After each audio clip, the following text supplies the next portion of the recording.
এলাকাতেই আছি।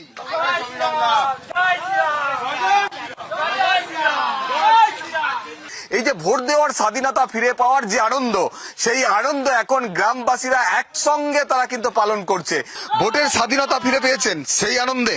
হ্যাঁ, অতীতে কিরকম পরিস্থিতি ছিল? ও খুব খারাপ ছিল, ওরা ভোট দিতেও দেয়নি, উপরন্ত ছেলেদের মারধর করতো। হ্যাঁ, ওই ওই বরুণ ফলওয়ালা বলখেলা মাঠে ডেকে নিয়ে গিয়ে আমাদের অঞ্চলের লোক না দিনি, ওনাকে বললো চলো, তবুও মারধর হয়েছে। হ্যাঁ হ্যাঁ? শুধু এখানকার বিজেপি বলুন। লোকের সাথে মিশতো বলে জোর করে নিয়ে গিয়ে। আজকের এই দিনটাই যে একসঙ্গে সবাই মিলে উৎসব পালন করছেন, খাওয়া দাওয়া করছেন, এটা কেমন লাগছে? খুব ভালো লাগছে। আমরা তো 2024-এ ভোটও দিতে পারিনি, এই ভোট দিচ্ছে এতদিন পর, খুব ভালো লাগছে। স্বাধীনতা ফিরে পেলেন? হ্যাঁ, একদম সেই আনন্দে আমরা সবাই আজকে একসাথে খাওয়া দাওয়া করছি।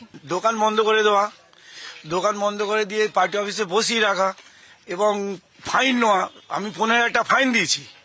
আমার 1.5 মাস দোকান এই পার্টি অফিসে বসিয়ে রেখে সকাল সন্ধ্যে যাব, রাত 10টায় ছাড়বে।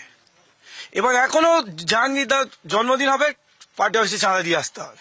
আমি চাঁদাও দিয়েছি, আমারও দোকান বন্ধ করা হয়েছিল, 4 মাস দোকান বন্ধ করে গেছিল। আমি এখন এই কানে ঠিক মতো শুনতে পাই না। কেন? তোমার মারা হয়েছিল আমাকে, আর ওই যে শুধু বিজেপিকে ভোট দেওয়ার জন্য। এখানে যে ফতেপুরে যা সন্ত্রাস, পুরো ফলতারে যা সন্ত্রাস চলতো, আজকে আমরা সন্ত্রাস মুক্ত হয়েছি। আজকের এই যে উৎসব, এই যে খাওয়া দাওয়া একসঙ্গে, এটা কি কারণ? আমরা সবাই মিলে চাঁদা তুলে সবাই একসাথে, আমরা গ্রামের মানুষ, আমরা সবাই একসাথে খাওয়া দাওয়া করছি। যদি কমলা কালারের এই গেরুয়া কালারের যদি কেউ গাড়ি কেনে, বাইক কেনে, তাকে তুলে নিয়ে মারধর হবে।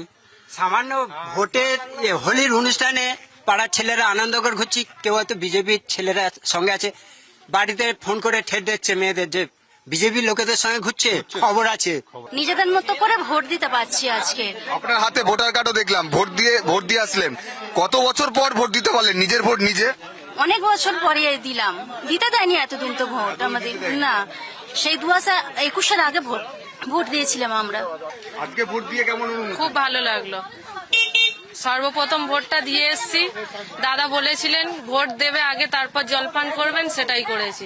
এরা আমাদের ওপর এত অত্যাচার করতো, আমরা কোনো দুবার আমার তো ভোটই দিতে দেয়নি, তার আগেবারে ভোট দেখিয়ে দিতে হয়েছে আমাদেরকে, কোনো বিচার কোনোভাবেই পাইনি এবং থ্রেট দেওয়া হতো ভোট না দিলে, ভোট যদি আমাদের না দেন তাহলে কিন্তু বাড়িতে এসে কেটে খুঁচিয়ে দিয়ে যাবো, মেয়েদেরকে তুলে নিয়ে যাবো।